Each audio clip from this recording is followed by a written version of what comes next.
প্রাকৃতিক সৌন্দর্য উপভোগ করতে করতে আমরা ছুটে চলেছিলাম ঝাড়গ্রামের চিল্কিগড়ের উদ্দেশ্যে। চিল্কিগড়ের রাজবাড়ি আর কনক দুর্গা মন্দির আমি তোমাদের সাথে আগের ভিডিওতে শেয়ার করেছি। তো এখন আমরা নেমে পড়লাম চিল্কিগড়ের রুলং নদীতে। তো কী সুন্দর পাথুরে নদী, জানো তো, কী অপরূপ প্রাকৃতিক শোভা। এখন তো জল নেই, শীতকাল, তাই নদীর মাঝে পাথরগুলো সুন্দর দেখা যাচ্ছিল। নদীর দুপাটটা ঘন জঙ্গলে ঠাসা, আর আমরা সেই নদীতে নেমে আত্মহারা হয়ে গেলাম আনন্দে। তো হ্যাঁ বন্ধুরা, আমি তোমাদের সবার প্রিয় ঘাটাল থেকে হাসি খুশি মিঠুদি। আমার একদিনের ঝাড়গ্রামের চিল্কিগড় সফরের ভিডিওগুলো আমি পাটে পাটে তোমাদের সাথে শেয়ার করে নিচ্ছি।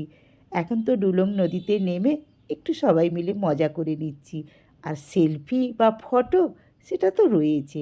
তো দেখো বন্ধুরা, নদীর দুপারে ঘন সবুজ গাছগাছালিতে ভর্তি, তারই মাঝে রয়েছে পিকনিক স্পট।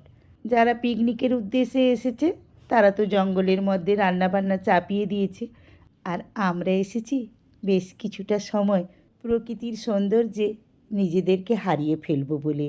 তো দেখো আমাদের তিতিনের অবস্থা, কি করবে খুঁজে পাচ্ছে না, কখনো জল ঘাঁটছে, কখনো লাফালাফি করছে, আর তার মা এই যে ভিডিও করছে। আমি আবার সেইগুলোকে ভিডিও করছি তোমাদের সাথে শেয়ার করব বলে। আর তোমরা দেখতে পাচ্ছ বন্ধুরা, কত পর্যটক এসেছে দেখো আমাদের মতো এই সৌন্দর্য উপভোগ করার জন্যে।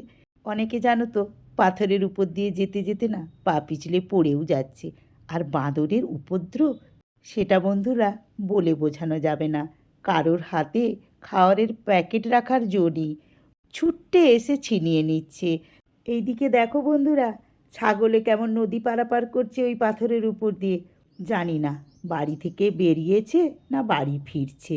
তো যাই হোক, ওরা কেমন লাইন দিয়ে নদী পারাপার করছে দেখো, ভারী সুন্দর লাগছে। কিন্তু আমরা একটু নিজেদের মধ্যে ফটো তুলে নিয়েছি। তো বন্ধুরা, কেমন লাগলো তোমাদের এই চিল্কিগড়ে কনক দুর্গা মন্দির সংলগ্ন ডুলং নদীটা? তো আজকে আমি ভিডিওটা এখানেই শেষ করছি।